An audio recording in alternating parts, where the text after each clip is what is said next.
I mean, I teach dentists the first 5 sentences to say to new patients. Dentists are some of the most frugal people, or what I call dentist cheap people on the planet. I will explain. Oh, have you ever thought about coaching for your dental practice? That's too expensive. You spent more money on your golf swing and you still stink at golf, right? So that's a special level of cheap, right? Spend 5 figures on a golf swing and think coaching is a scam. But I say, these are the 5 sentences. I see new patients still and do bigger consults. I don't do much clinical dentistry. I train people. I do this stuff too. Doesn't mean I'm special. Just means I can't run dental nachos and dentist job connect and do class 2s. But when I see a new patient, I say, hi, my name is Dr. Paul. Orient people as to who you are. I'm so glad that you're here. Pull out the proverbial elephant in the room. I know coming to the dentist is not everyone's favorite place to be. Hey guys, welcome to the Sean Sias Show. We bring you strategies and stories to elevate your authentic influence. Okay, so today I could not be more excited to just get to interview Dr. Paul Goodman, the man himself. You are like a legend, Paul, just in the dental space. And before I set you up, I just want to say thank you so much for letting me interview you today. Oh, my pleasure, Sean. I love doing this. You get to share knowledge, meet new friends. You get to preserve all of this awesomeness.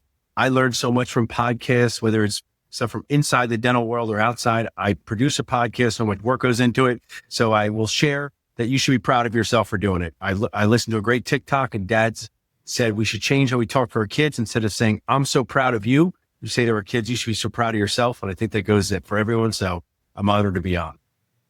Well, I love that. I love that little tidbit right there. So I guess part of what makes this podcast, I don't want to say unique. It's not unique. It's just that my take is it's so much less about what people are doing. And I'm so much more fascinated by who they are and how they've overcome and how they've innovated and how they decided at the end of the day to kind of bet on themselves and say, why not me?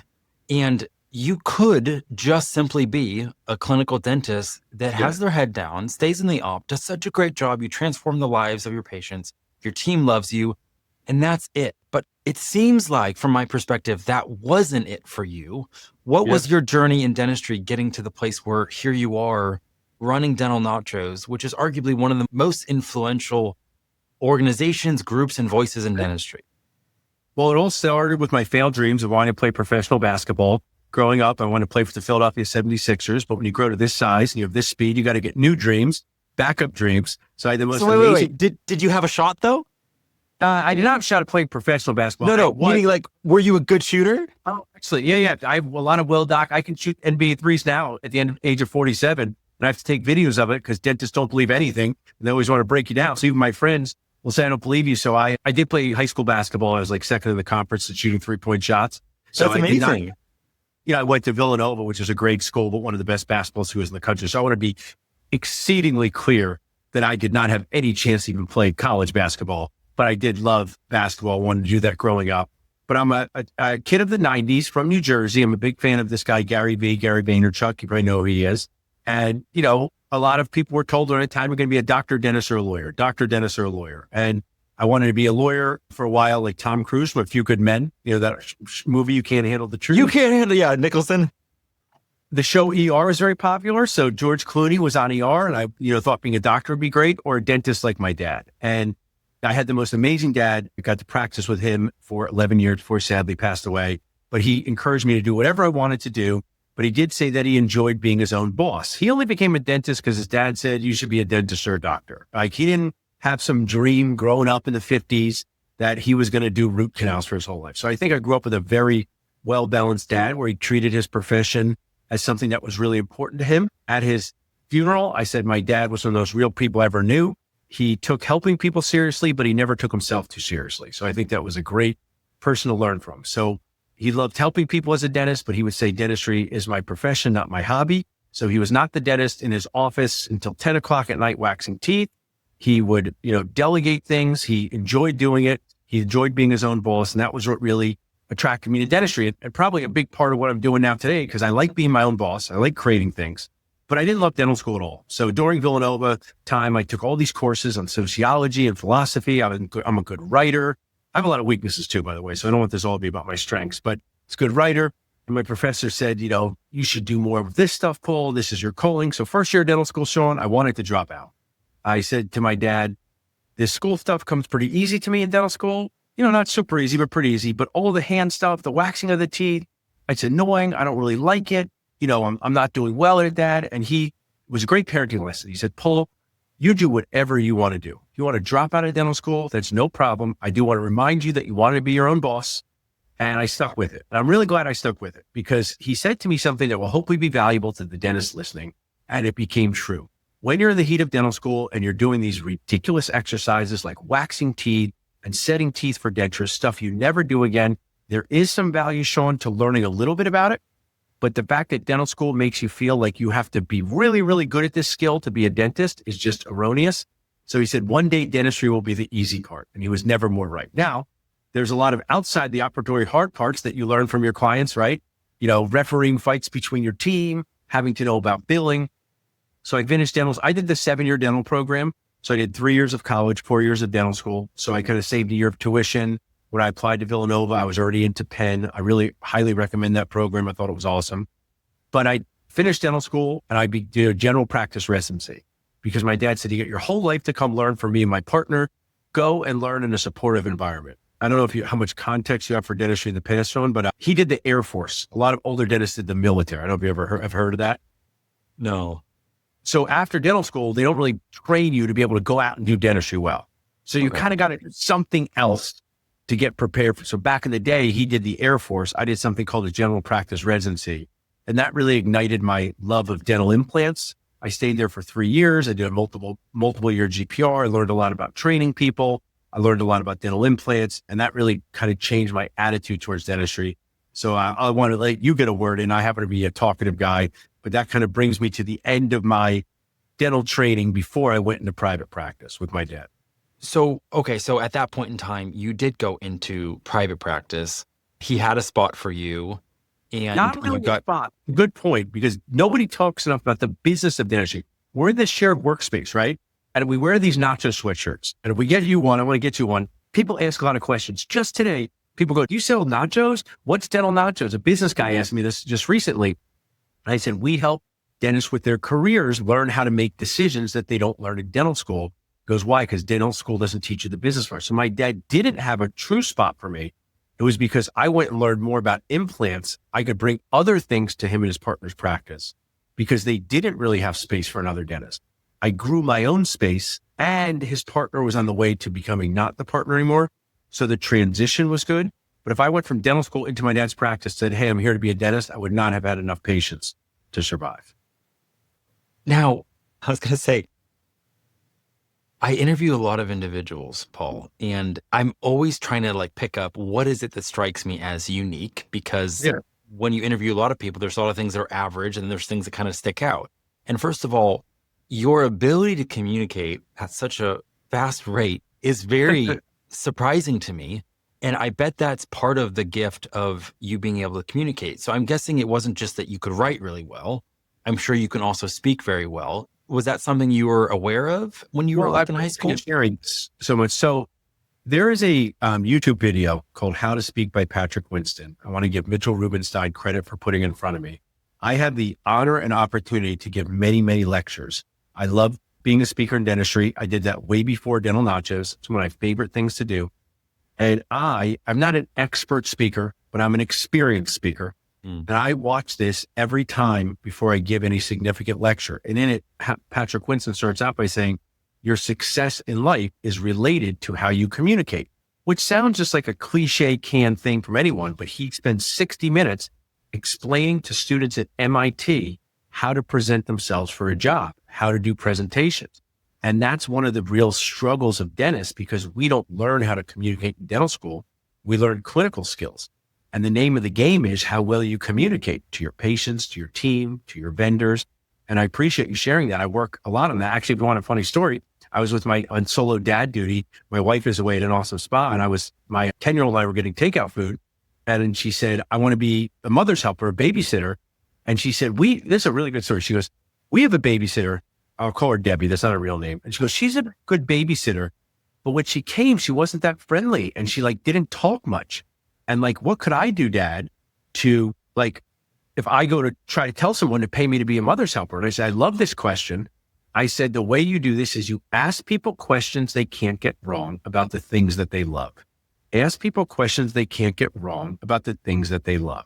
So I told my daughter that if you're talking to a mom, ask them what their kid loves and say, oh, I loved LOL dolls. That's a popular thing with young kids. So create these bonding opportunities. I do this with patients. When they sit in my chair, I don't ask them about their medical history. I don't ask them about their past. And I say, what can I do to make you happier is a big part. And then I ask them a real human question like, oh, have you been to any like good restaurants in the area here? Because I love to eat out. And I hope that they say, oh, the pizza place down the street. And even if they don't, we have this moment where we can talk about things that we love that you can't get wrong. So if anybody takes anything away from this, there's so many awkward, difficult conversations that you need to have in life. And whether it's meeting a new friend at a dental conference or talk to someone, ask people questions about things they cannot get wrong that they love, and a whole world will open up to you. So the fact that you prefaced it with this kind of might seem like common sense about communication opens up the world to you. It's like, I almost feel like right now, because of new tech, even because of AI, because of the emphasis on the nuance of systems or processes, it's easy to almost miss and overlook some of the things that were common or were foundational, almost like the heart and soul of dentistry is still connection.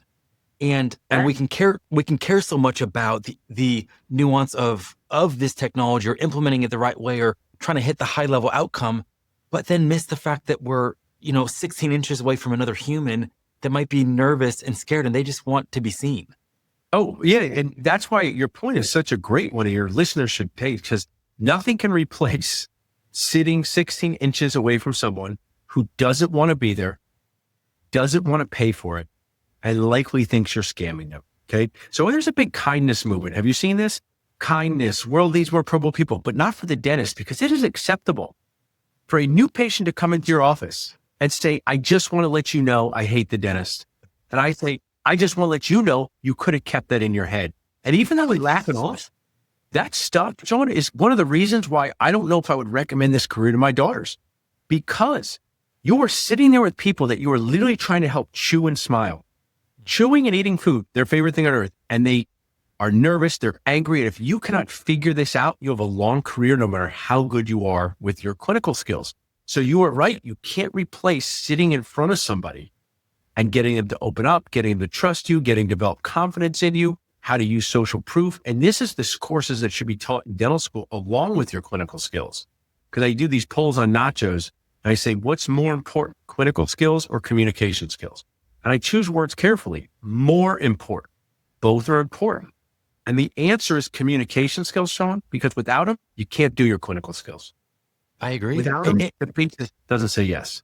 And it used to be, not completely, but just the idea, dentistry was so in demand that, again, hanging up a sign, getting a yellow paper ad, setting up a website, and it's like the people will come, feel the dreams, build it, and they'll come.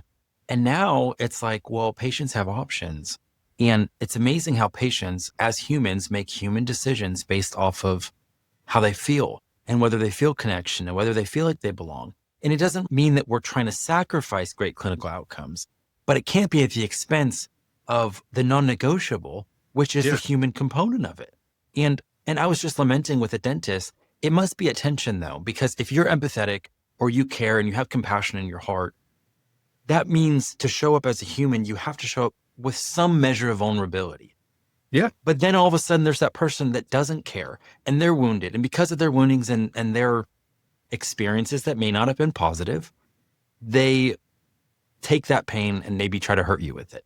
And you either numb out, act like it doesn't matter, detach from your heart, and then now you just go through the motions as a professional from a safer distance, but then your patient can tell that you're not actually meeting them where they're at in that place of vulnerability. So it's got to be a difficult place to not ride that roller coaster of, I'm getting hurt all the time because dentistry is hard. Yeah. People can be really messy, but then not having to go to the alternative of I'm abdicating. I'm just getting caught in the mundane form of it professionally, but then almost feeling like your heart's not in it anymore. And that's it's just easy to be demoralized And I want to share, I teach dentists the first 5 sentences to say to new patients. Dentists are some of the most frugal people, or what I call dentist cheap people on the planet. I will explain. Oh, have you ever thought about coaching for your dental practice? That's too expensive. You spent more money on your golf swing and you still stink at golf, right? So that's a special level of cheap, right? Spend 5 figures on a golf swing and think coaching is a scam. But I say, these are the 5 sentences. When I see new patients still and do bigger consults, I don't do much clinical dentistry. I train people. I do this stuff too. Doesn't mean I'm special. Just means I can't run dental nachos and dentist job connect. I do class 2s. But when I see a new patient, I say, hi, my name is Dr. Paul. Orient people as to who you are. I'm so glad that you're here. Pull out the proverbial elephant in the room. I know coming to the dentist is not everyone's favorite place to be. So be proud of yourself for coming in. I have one question for you, Sean. What can I do to make you happier? Over the next 30 minutes, what can I do to make you happier? And then you pause in real conversations. I'll talk fast with you. We're able to podcast. I'll talk with my team. I'm slow. I say, what can I do to make you happier? They don't expect a question at all. They think you're going to ask them about gout or their kidney disease or their dental insurance. But what they say next is gold. They say, I'm embarrassed to smile in front of my grandchildren. I think this infection is going to cause a problem with my body. I haven't eaten the foods I've wanted to eat in years. I'm worried I'm going to lose my teeth. And that's the one thing. And everything you used to do is to address that one thing. So those are the first 5 sentences you can say to any new patient to get them on your side. And I learned this from an amazing person named Dr. Andrew Halpert. He's one of the best dentists on earth. He's probably close to 70 now, but he does these big cases. And I observed in his office. And when he saw a new patient, he'd only see new patients at 4 p.m. because he'd sit in his chair. Patient wouldn't have a bib on. He'd tell his team, clean up, do whatever you need to do. And he would spend 45 minutes letting the patient tell him anything. How much they didn't like their last dentist. This is a very specialized dentist. I go, Dr. Andrew Halpert, why do you do this? He goes, because if I do this once, I have him on my side forever. If I do this once, I can be 5 minutes late if I'm doing something else. I do this once, do it. And it was transformative to me. Now, I don't always have 45 minutes with every new patient, but you got 5 sentences, you got 5 minutes, and dentists don't know those skills. And what's cool about it is you can learn them. You just say different words, right? Not like dunking a basketball. I'm not going to be able to do that. So I think your point is so important and this podcast is so valuable. The name of the game is not faster crown preps or better extractions. It's working on the communication skills, how you make people feel in conjunction with that. But this is the reason why I think dentists are unhappy. I'm not all dentists. This is the unhappiness factor. People today go to dental school to help people. People go to dental school because you're good in science. People say go to dental school because you're good with your hands, right, Sean? But they don't realize this. I've been at Dental Nachos and Dentist Job Connect in this room all day long, okay? I've probably dealt with like 6 situations of conflict. And today, all of them were pretty small, okay? 6 situations of conflict. It's because our customers and clients and sponsors and Job Connect dentists, they want what we're selling. It doesn't mean they think it's not expensive. It doesn't mean they think it's worth it. I deal with 6 episodes of conflict in the first 30 minutes of being in a dental office. So to me, conflict is like fire, and being a dentist is like being a firefighter. And all of these dentists went to dental school and they run into their office and they realize it's all about conflict and they don't like it. And I get why they don't like it. So if your listeners, no matter where they are in their career, it's like, if you don't know how to manage conflict as a dentist, it will just be a crushing career. And I learned this through being a restaurant server because stuff went wrong all the time. So my communication skills mainly came from working at a Mexican restaurant, the origin of Dental Nachos, a corporate place, fine dining, and a truck stop. I believe every dentist should work in a restaurant environment because you have to think fast, act fast, be mentally flexible, deal with complaints that aren't your fault, and make people happy. I mean, we could just call it, people, I should be charging first of all, because just the 5 phrases, that 5 opening, even like, again, I've seen you stir up in the best way possible some conversations on Dental Nachos when you mentioned the word sales. Yeah. And I weighed in on one of them thinking like, I know everyone's going to get offended. Everyone's going to overreact. And yet I've had this issue of not wanting to be viewed as a salesperson for 12 or 13 years, simply because the outbound expression of sales, it's so hard for me because I don't like being misunderstood. If it's inbound and someone's already kind of wanting what I have, I don't mind sharing, helping them out. But that whole idea of I'm knocking and I'm like, hey, do you want what I have? Like, I couldn't stand that. And so to see people writhing in the comments of, well, we're not salespeople, it's like, of course you are. And you have to be able to communicate what it is that you do. And that idea, though, like world-class sales technique, is you talk about the price early and often. And you don't mind mentioning, hey, you know what, this isn't for everybody because it's a significant investment, because it's for those that really understand and value their health or whatever it is. So you're already positioning it like, this is just for those that are serious. They know it's, and for you saying, calling out the elephant in the room, you know, there's a good chance that you don't want to be here, or that there's some sort of hesitation or fear. It just sets them at ease. It's like, well, I see you and it's okay. I'm not upset that maybe you don't want to be here. I'm just letting you know, like, it's okay. That is masterful, Paul. And thank you so much for honoring the dentist that you got it from. It wears Sue. I am a huge consumer, not only just Mexican food and nachos, but content. So where does this come from? To Sell is Human by Daniel Pink, one of the best books they ever read. How to Speak by Patrick Winston. The podcast. I take these things and try to make it in my Dr. John Coyce. Patients don't accept solutions of problems they don't have. I say to my patients, we'll talk about doing a root canal, build-up and crown, or an implant, right? Hey, Sean, you got multiple options here. Okay. One, if you don't do anything with the white part that's broken above the pink part in your gum, you could get an infection. You could lose chewing power. You could have a problem later. It's my job to tell you, here's what happens if you do nothing. But I want to let you know, before I move on, even if you decide to do nothing, we could still be friends.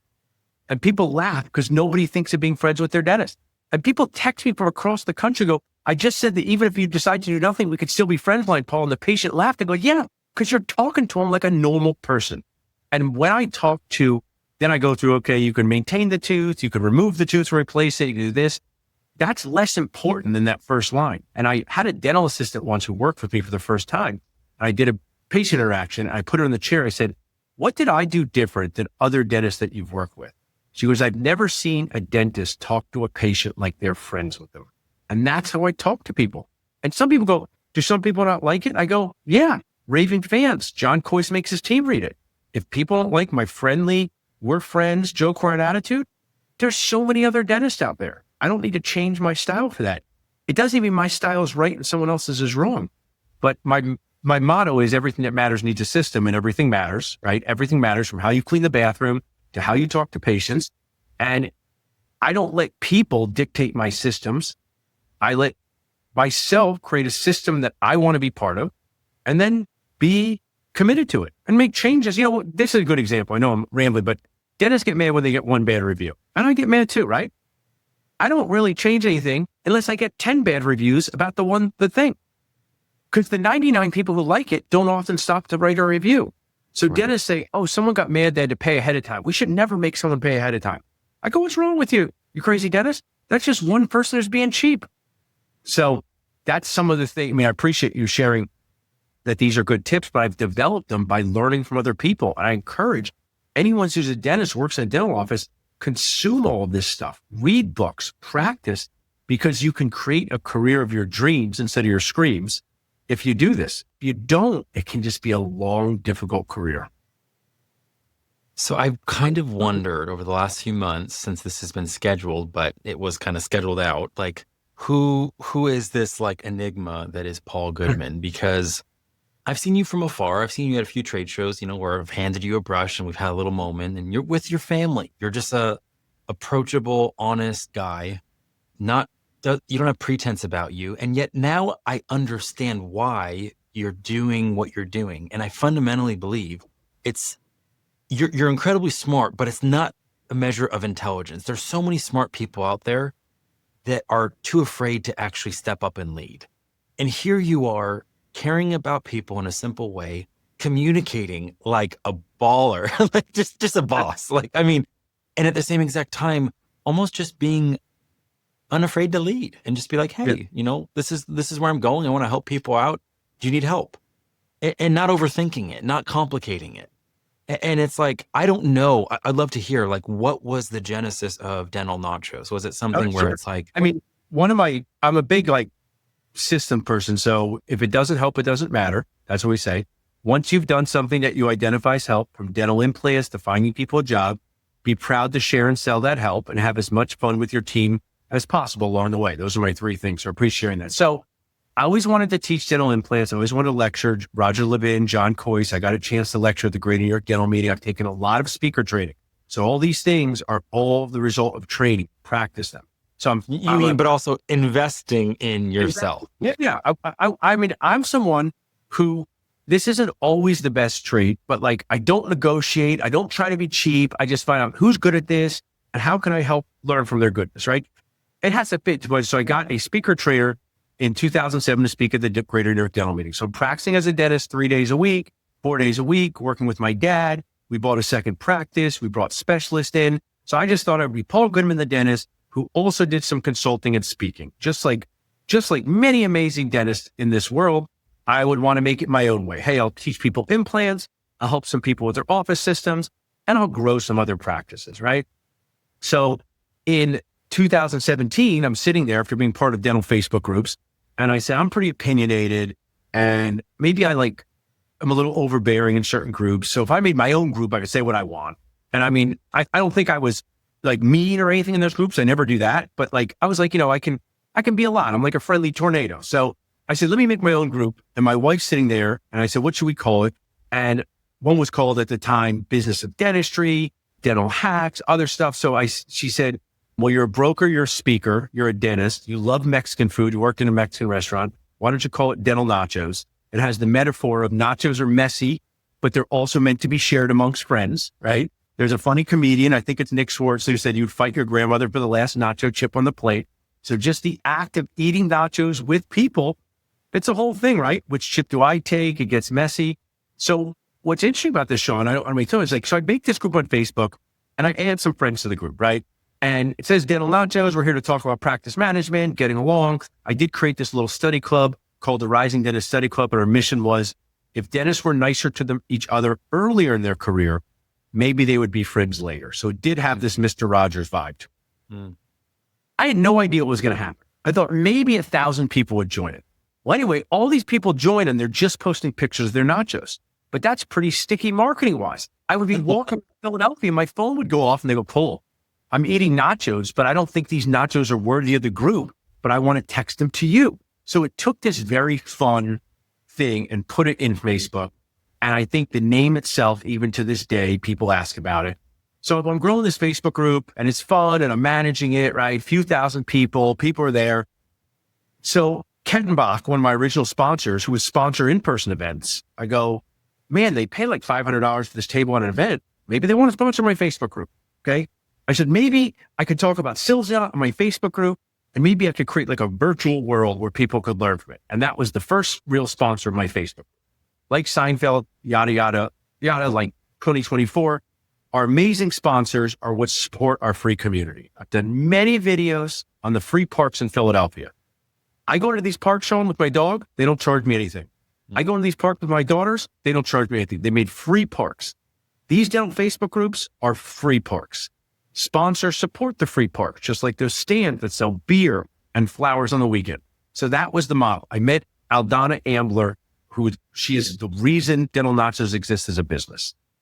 I'm Ubering back from a live surgery implant course. I'm a transitions broker selling practices. I'm practicing dentistry. I'm doing consulting, and this Facebook group thing is taking off. And my business coach, who helped me as speaker, said, you should talk to Aldana Ambler. So my wife, as a good wife, said, you know what, Paul, you should stop selling practices. She said, oh, Paul, you're stressed out. Only do dentistry 2 days a week. She said, Paul, you're stressed out. I said, let's talk to Aldana. And the first thing she said to me was, I've dealt with people like you before. She's been in the Oval Office helping U.S. presidents. That's to her credit, not mine. She said, you needed 2 full-time people working for you 6 months ago. How are you doing this on your own? And I want to say for your podcast, I am physically risk averse. I don't skydive. Okay. I don't do Tough Mudders. Okay. Like Jim Gaffigan says, I'm an indoorsy person. Okay. But I probably have this thing inside of me that's not all positive, Sean, where I am very financially risk tolerant, like super financially risk tolerant. So when she said, you got to hire 2 people for $60,000 a year, I went back to my wife and said, we can make it work. We can make it work. I didn't have any money to do this. Of course I had, yes, I had savings. That's what I had. I had savings. Dental Nachos was making not enough money to afford two $60,000 people. So over time, she helped me. She's still alive today. She helped me grow. We have a sponsors department. We have a C department. We help people find jobs. It's now become Job Connect. We people sell practices. But to her credit, and I really appreciate you letting me tell the story. When she sat down with me in 2018 at a shared workspace, and I told her all about Dental Nachos, I said, Aldana, I'm going to create a new way to do CE. I'm going to let people watch it online. Remember, this is 2018. What happened in 2020? This is 2018. This was not Zoom. I said, I'm going to let people watch it online. I'm going to make it like a library. I'm going to bring all these awesome speakers in. And Aldana, I'm going to do CE. I'm going to do CE. And I'll get these sponsors to let me grow this company. I didn't think sponsors were going to take over. I just thought, I used to beg sponsors for $500 a table so I could pay for chicken parmesan at Maggiano's. So I just thought I'd get the sponsors to create this CE thing. And she looked at me and she says, you're trying to save a whole industry. I said, what are you talking about, Aldana? I'm just trying to say, she goes, no, I know people like you.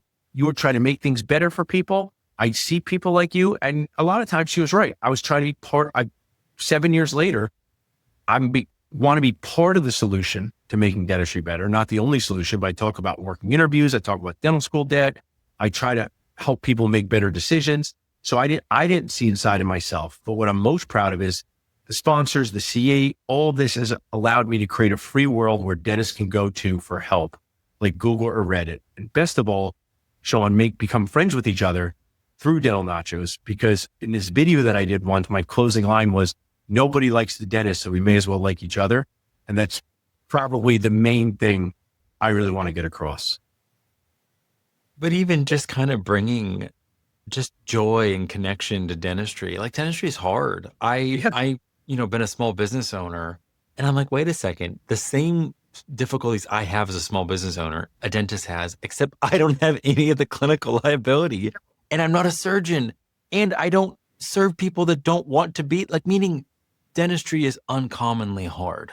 So my hat's off to anybody that actually plays the game and sticks with it and doesn't end up giving up. And the people that do end up giving up and getting burned out and changing careers, I can understand it. It's just that I don't want it to be because they felt like they had to, because they ran out of runway or they ran out of emotional capacity. You do things, you get texts and feedback that remind you of why you do what you do.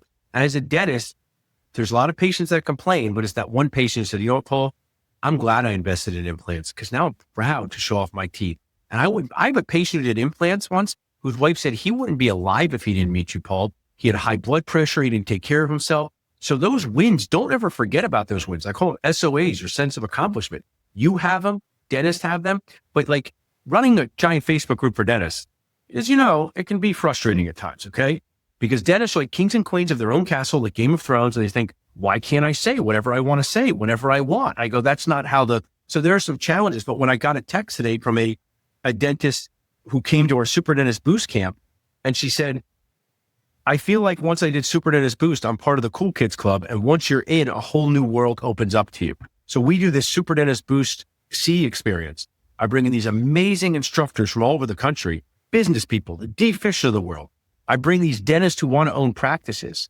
And she's one who's like, oh my gosh, now I feel like people care about me. Now I feel like I can go somewhere for help. And to me, that transformation is just the reason I do all of this, because now she can go and help her patients, but most of all, feel less alone. We help people learn, laugh, and feel less alone. And I actually think, Sean, feeling alone is one of the worst feelings in life. No, I agree. And community is so important. And that's why I love what you're doing. Now, before Dental Nachos, did you know, hey, I love dentistry. I enjoy it, but I know there's more to me. So I'm just going to see when there's that open door. And when there is, I'm just going to pursue it. Well, one of the things is I don't love dentistry. I like dentistry. But one thing about me is I have one of my super strengths. I have super weaknesses. I lose my AirPods when I'm in my ears. I don't know directions. I can't cook anything. But one of my super strengths is mental flexibility. So my coach said, this has nothing to do with dentistry. If you were an accountant, there'd be accounting nachos. If you were an attorney, there'd be attorney nachos. So for me, I likely could have probably done 20 different careers. Okay. Heck yeah. I would probably been an accountant, a finance guy. I did early on in my life. The thing that is interesting, and it's not about, I'm glad I did all this, right? But I did want to be Michael Eisner from Disney. When I went to Disney World and I saw Disney World and I saw all the parks, and I saw Epcot and I read the book and I was 12. I said to my parents, I'm like, I would love to be a CEO of something, right? I just didn't know it was going to be a CEO of a company that I thought of in my head, but that's cool, right? Dennis Job Connect now is our other company. But I don't really like if people go, Paul, do you miss doing fillings? I'm like, I don't, right? Like, I like doing this. But if for some reason, I don't want this to happen, but if for some reason it said, Paul, for the next 2 months, you have to go back and do clinical dentistry 3 days a week because someone's out there, I could do that too, right? Like, I don't really get like super high or super low about the whole profession thing, right? Like, I like helping dentists find jobs. I also like doing implants. And I think that's why maybe I'm a little bit of an outlier in the dental world, in terms of how I got into this profession. But I want people to know, someone who's listening, dentistry is a very hard life. You should know if it's for you before you sign up for it. Because if you sign up for a career that's not for you, this is what I'll share. I think dentistry is one of the toughest to get out of. The toughest. Yeah. And so an interesting thing that I know I've heard from a few people, like even like Dr. Eric Roman, is the idea that if you are in dentistry though, and you're not necessarily enjoying it, it's great to have dentistry as a safety net where you have skills, you have clinical skills, you can stay in your practice. Maybe you're only working 3-4 days a week, and you have the liberty and possibly financial backing to some extent to invest in some sort of side hustle or passion project, because whatever you have is always going to be able to make you money in some form or fashion, even if you just end up working for somebody else. Oh, I couldn't agree with you more. I mean, I would say happiness in dentistry is dosage dependent. I mean, do you know people who work out too much and hurt themselves? I do, right? They like working out, but they are obsessed with it, right? And someone has to be like, hey, if you run 80 miles a week and lift weights all the time, you are going to like hurt yourself. You got to dial it down. So I think there are dentists, like Laura Brenner runs Dentist Sidekicks, one of our sponsors, that some people, their happy place, like Billy Madison, remember that movie, your happy place is 2 days a week of dentistry. And I agree with Eric. He's awesome. It just is, there's such a huge cost of time and money to get a dental degree. Yeah. That you almost feel like you have to do something with it. And it's like a business in yourself, right? I mean, in some ways, dentistry is cool. I would say the banks love dentists. They're like our moms. They just give us as much money as we want. And it comes with strings attached. So that's a huge positive for dentistry. Imagine if another 22-year-old soul showed up, Sean, somewhere, was like, I have no skills in life at all. Can I please have $500,000 to get a degree? Nobody would give them that money. Right? No. So dentists should be inspired by that, but also just understand that dealing with people every day in difficult environments, no matter what your K-1 or your W-2 says, it can be demoralizing. It doesn't mean don't become a dentist. It just means try to research what it feels like to deal with the day-to-day in dentistry so you can find out if it's for you. No, and I think that's so honest. I podcast with Dr. Allison House, and she's like, there's a reason why both my kids aren't dentists. And that's because it's like when you get into it and you realize, oh my gosh, this is really hard. It's just not for everybody. And I think you've done such a great job to be like, okay, but I'm in this game. How can I play this game to my strengths so that regardless of how difficult it is, I can still be me and still play it in a way that, and that's where you carry this strength of optimism. Even what you were saying about recalling your wins, that's not an accidental thing that you've fallen upon. Like, that's an amazing thing to actually say, I'm going to keep playing back the people that appreciate. I'm going to keep playing back the really great things, because if you wanted to, you could probably write a whole memoir of all the people that have misunderstood you, that weren't happy with you. And if you focus on that, it doesn't, like, nobody wins. Yeah, I love what you said. I just thought of this. I had a great pharmacology teacher at Penn, Dr. Elliot Hirsch. Someone went there, they remember him. He was phenomenal, right? He became like a leader in the whole. He said, what's the difference between medicine and poison? What's the difference? And it's dose, right? It's dose, right? Medicine becomes poison at too high of a dose. So delusion is a problem, right? Optimistic delusion is a problem. Too much negativity is a problem, right? In To Sell is Human, Daniel Pink talks about the skill of perspective taking, right? There's such thing as defensive pessimism. I live in Center City, Philadelphia. I can't just say, hey, Sean, if you come here at 2:00 in the morning, walk around wherever you want, telling people you have money to buy stuff. I say that would be, but if I said, you came to Philadelphia, never come out of your house, too dangerous, that would be too negative. So it's this balance of perspective taking. And I appreciate you sharing that, because you got to remember your wins, But, it's like dentists on my Facebook group. I love them, but some go, dentistry is the best profession in the world, 62-year-old guy. I go, oh, cool. What other professions have you done? None. I've done none other. I go, well, you might be as biased as my grandmother telling me I was the most handsome boy in the world. Might just be a bit biased, okay?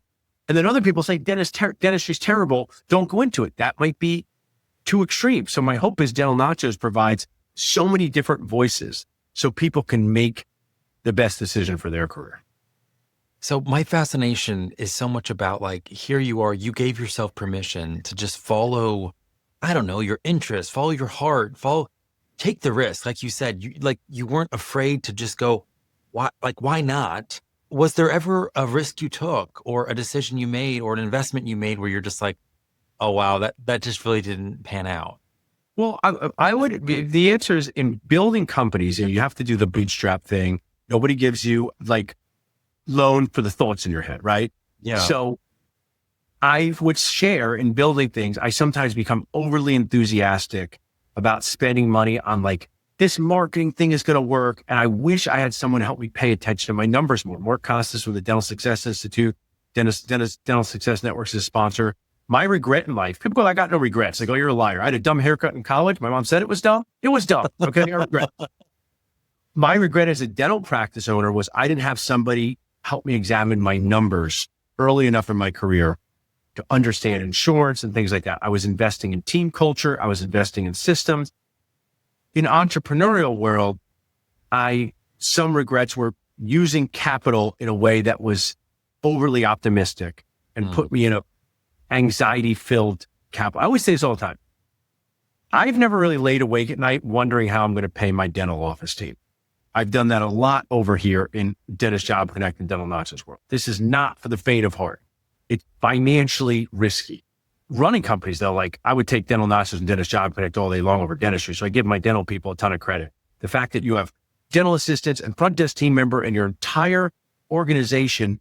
And if one person doesn't show up, guess what? If I don't show up for Dental Nachos, Sean, guess how many customers know? 0 customers.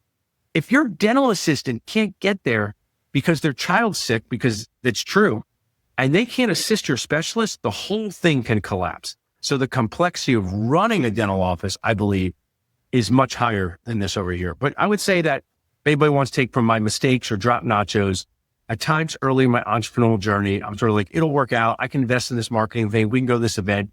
And I kind of wish I had someone with one of the challenges of being a CEO early on in your entrepreneurial journey. You got 3 people at the company. Well, you're the biggest voice. Now I have 15 people. I got people who are like, Paul, are you sure you want to spend the money on that? So that would be my input for them in the be careful. I think that's the challenging thing about being able to believe and being able to see what's invisible so you can almost do the impossible. It's like you have to constantly be dealing with what isn't yet and being like, oh no, but we can make that happen.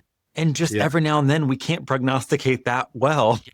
And we get a little bullish and think, oh no, I think we got this. It's interesting what you said about if you don't show up to Dental Nachos, nobody knows. If you don't show up to your practice or a dental assistant doesn't. And that all comes down to the frustration that there's not a lot of leverage in dentistry because it's inextricably linked to people's time. And that's why dentists, it's like their care, it's them. And when they're present in the moment, and that's where it's like, I love enterprises and businesses where it's like, you can just achieve more scale. Your care can continue to go on when you recorded a webinar or when you posted something.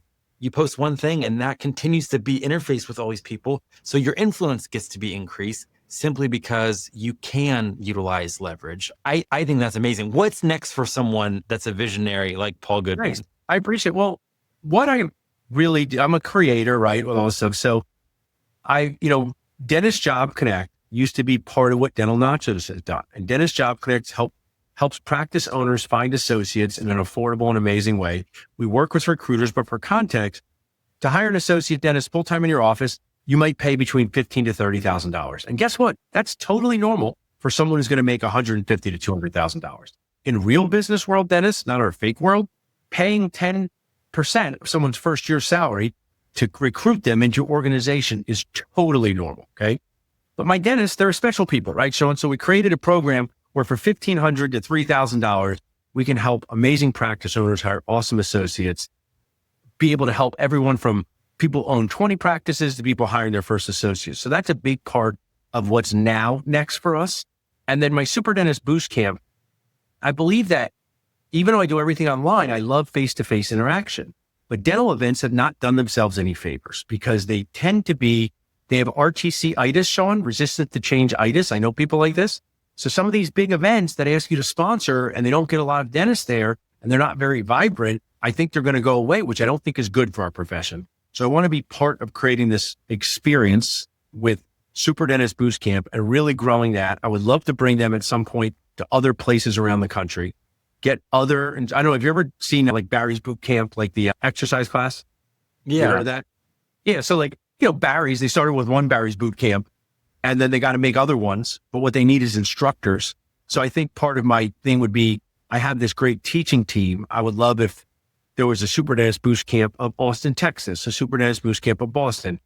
But dentists don't realize, one thing about dentistry is people will give you $750,000 to start a startup dental practice. No questions asked.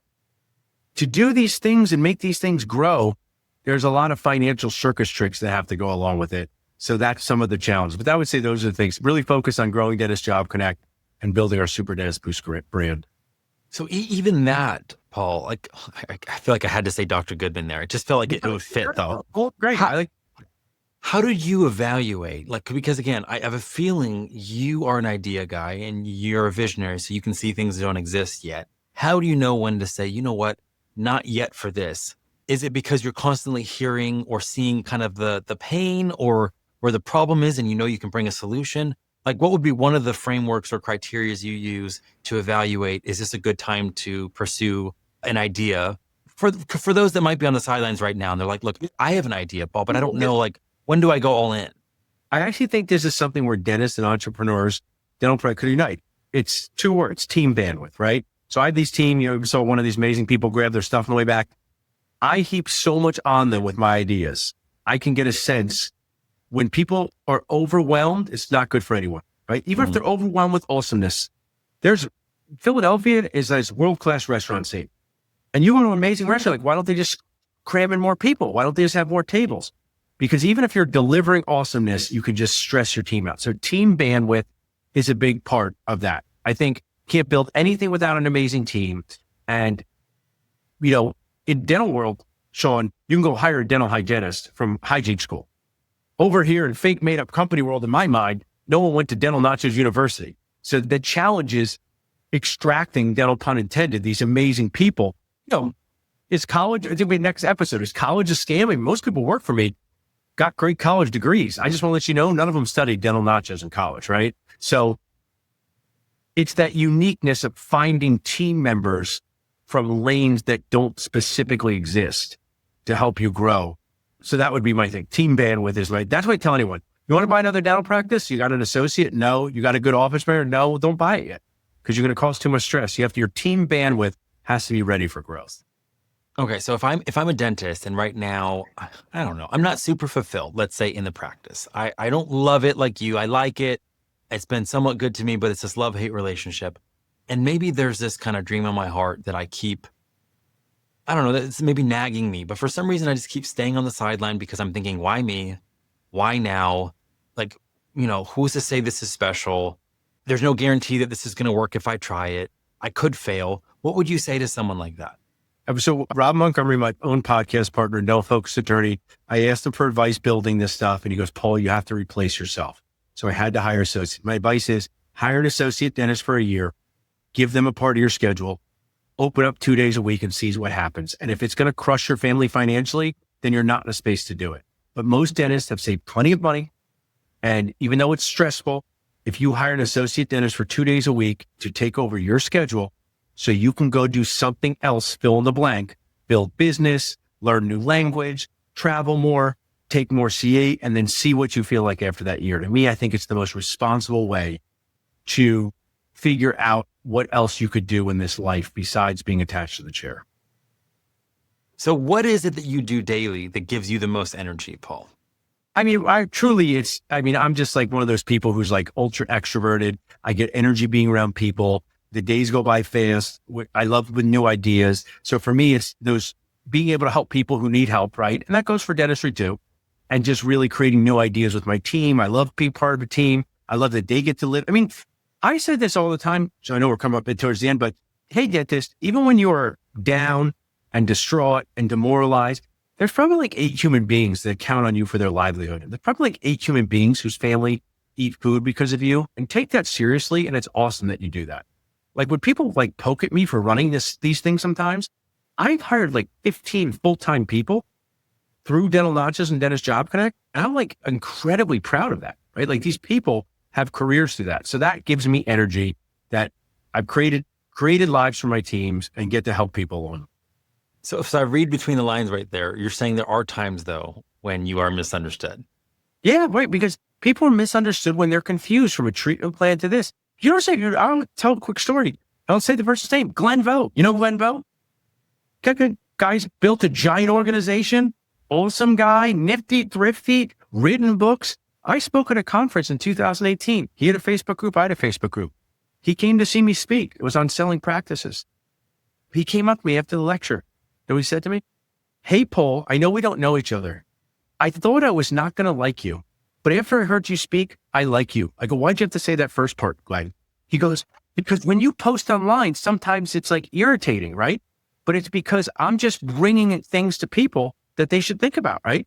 And he goes, now I get it when I saw you. So yes, I am misunderstood. It doesn't mean I'm for everybody, but until you meet someone face to face, this is not my huge thing, but like feel people's energy, meet them face to face, talk with them a little bit. Happens to me. I mean, Gary Vee talks about how much he hates Tom Brady, right? And until he became a celebrity, he had no reason to hate Tom Brady, but Tom Brady's always beat the Jets. So he's like, Tom Brady was misunderstood to him. So just maybe dial it down a little bit. I strive to role model that. I strive to give people the benefit of doubt. I strive to approach things with curiosity.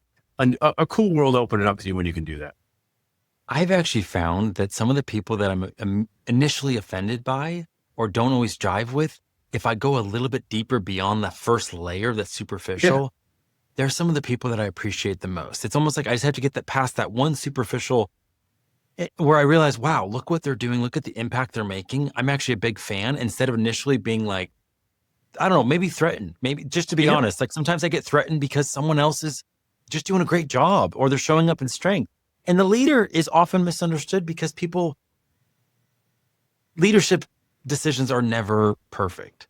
And you're totally right. It's the true. I said to my team the other day, I want a one-edged sword because everything's a double-edged sword, right? You do one thing, it has good, it has challenges. You change the schedule, people remote, not. So I'm totally with you. I think if you just like Ted Lasso and Walt Whitman thing, you just lead with a little more curiosity, life becomes a lot cooler. Okay, so Paul, I have one more question for you because I know we're wrapping up. So today you're walking down the street. It's a safe place. It's a safe time of day. And off in the distance, you see 18-year-old Paul, and you have one moment to communicate a sentiment to him. What do you share? This is something that I strive to put to my children. Don't put so much pressure on yourself about academics. I really believe that I lost a lot of time and stomach lining with this weird academic game that people were made to be played. And that my own daughter I was smart. I had friends who were super smart, right? And like, there was a lot of weird competition about who gets the best grade on international relations. And that carried over to dental school. So I think it's important to strive your best, but also don't put so much pressure on yourself about things like academics. Focus more on people skills, focus more on emotional skills. And I just think growing up, as someone was born in 1977, it was like, do the best possible in high school, do the best possible in college. And some of that pressure was toxic. And I wish I would tell myself, try your best, but don't put so much pressure on yourself. That's amazing. So one of the things that definitely came through getting to know you, Paul, is that you have this incessant drive to learn. And yet you do it with such honor. Like here you are, you've mentioned probably 5 different references of this person helped me and this person helped me. And I learned this from this. And there was this book and you have such a humility about just the way in which, I don't know, you're real about, hey, I've got some great strengths. And anyone that knows me knows I also have these weaknesses. And I love that you just show up authentically. I'm so thankful that when you had the chance to just step out, you did, and you didn't think twice about it. And you didn't possibly think about the fact that maybe someday you'd be misunderstood. Maybe someday you'd end up in the crossfires and people would think wrong about you or not understand you. And thankfully that didn't make you stop, because the impact that Dental Nachos is making now, that the jobs that you're creating, the ways in which you're alleviating literal burnout from dentists. I mean, a profession where suicide rates are higher than most professions. And here you are just saying, hey, I'm here to create a community that can help offer support for anyone that might feel isolated, anyone that might feel alone. It is a noble, it is a heroic, it is a admirable endeavor that you've done. And I just so appreciate you. So thank you so much for letting me interview you today. Thanks, Sean. These stories are so important to share. I'm really honored to be on it. Please let me know I can share it with my audience. And thanks for doing this.